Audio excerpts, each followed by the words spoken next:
மக்களே, திருநெல்வேலியில இருந்து அம்மா வந்திருந்தாங்க பாத்தீங்களா. அம்மா வந்து அக்கா கிட்ட கொஞ்சம் இந்த மண் பொருட்கள்லாம் ஆர்டர் பண்ணியிருந்தாங்க. நான் ஏற்கனவே வந்து இந்த மண் பானை கரண்டி எல்லாம் போட்டிருந்தேன் பாத்தீங்களா. இந்த அக்கா தான் சேல் பண்றாங்க பாத்துக்காங்க.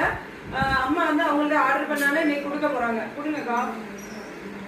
அம்மா இப்ப பார்த்து எப்படி இருக்குன்னு ரிவ்யூ சொல்ல போறாங்க. வாவ், நல்லா இருக்கு. இது என்ன ஃபினிஷிங் எல்லாம் எப்படி இருக்கு? ஃபினிஷிங் ரொம்ப அழகா இருக்கு. உடனே யூஸ் பண்ணலாமா? இது சீசனிங் பண்ணனும் தேவையில்லை. கல்ப்பு அப்படிங்கிறதுனால 3-4 தடவை சுடுவாங்க. சுடும்போது உங்களுக்கு சீசனிங் பண்ண முடியும்னா அப்படியே கம்மியாகும். டைரக்டா அப்படியே கழுவிட்டு யூஸ் பண்ணிக்கலாம். இன்னைக்கு நைட்டே போய் நான் அதுல வந்து நான் சமையல் பண்ணி பார்த்துட்டு உங்களுக்கு நைட்டு நான் உங்களுக்கு ஃபோன் பண்ணி நான் சொல்றேன். மக்களே, அஸ்ஸலாமு அலைக்கும்.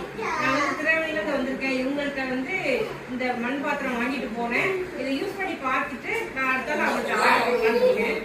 அப்புறமா இந்த அக்கா தான் இந்த மண் பொருட்கள், அப்புறமா சொலவு, சிரட்டை கரண்டி எல்லாமே சேல் பண்றாங்க. அந்த அக்கா